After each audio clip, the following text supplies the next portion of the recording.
অন্তরের অবস্থার উপর নির্ভর করে নির্মিত হয় মানুষের শ্রেষ্ঠত্ব। আল্লাহ তাআলা সূরা হুজরাতের ১৩ নম্বর আয়াতে বলেছেন, তোমাদের মধ্যে আল্লাহর কাছে সেই অধিক মর্যাদা সম্পূর্ণ যে তোমাদের মধ্যে অধিক তাকওয়া সম্পূর্ণ। তাকওয়া হচ্ছে আল্লাহর রাগ ও শাস্তি থেকে রক্ষা পাওয়ার নিমিত্তে আল্লাহর আদেশ নিষেধ মেনে চলা। শুধু শারীরিক অঙ্গ প্রত্যঙ্গের মধ্যেই তাকওয়া সীমাবদ্ধ নয়। আল্লাহ তাআলা সূরা হজের ৩২ নম্বর আয়াতের মধ্যে বলেন, যে আল্লাহর নিদর্শন সমূহকে সম্মান করে নিঃসন্দেহে তা অন্তরের তাকওয়া থেকেই। একইভাবে আল্লাহর রাসূল সাল্লাল্লাহু আলাইহি ওয়াসাল্লাম নিজের বক্ষের দিকে নির্দেশ করে ৩ বার বলেছিলেন, তাকওয়া এখানে, তাকওয়া এখানে, তাকওয়া এখানে।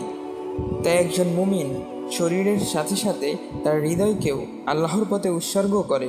আব্দুল্লাহ বিন মাসুদ রাদিয়াল্লাহু আনহু বলেন, সর্বোৎকৃষ্ট অন্তঃকরণ থাকার কারণে আল্লাহর রাসূল সাল্লাল্লাহু আলাইহি ওয়াসাল্লামের সাহাবীগণ হচ্ছেন এই উম্মতের সর্বশ্রেষ্ঠ মানব।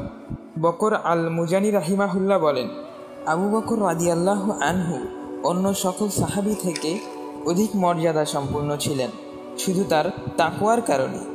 তিনি যে সবার থেকে বেশি নফল সালাত আদায় করতেন বা নফল রোজা রাখতেন, ব্যাপারটা তেমন নয়।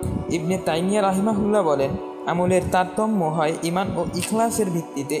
একই কাতারে দাঁড়িয়ে দুজন ব্যক্তি সালাত আদায় করল, অথচ তাদের দুজনের সালাতের মধ্যে আসমান জমিন ফারাক।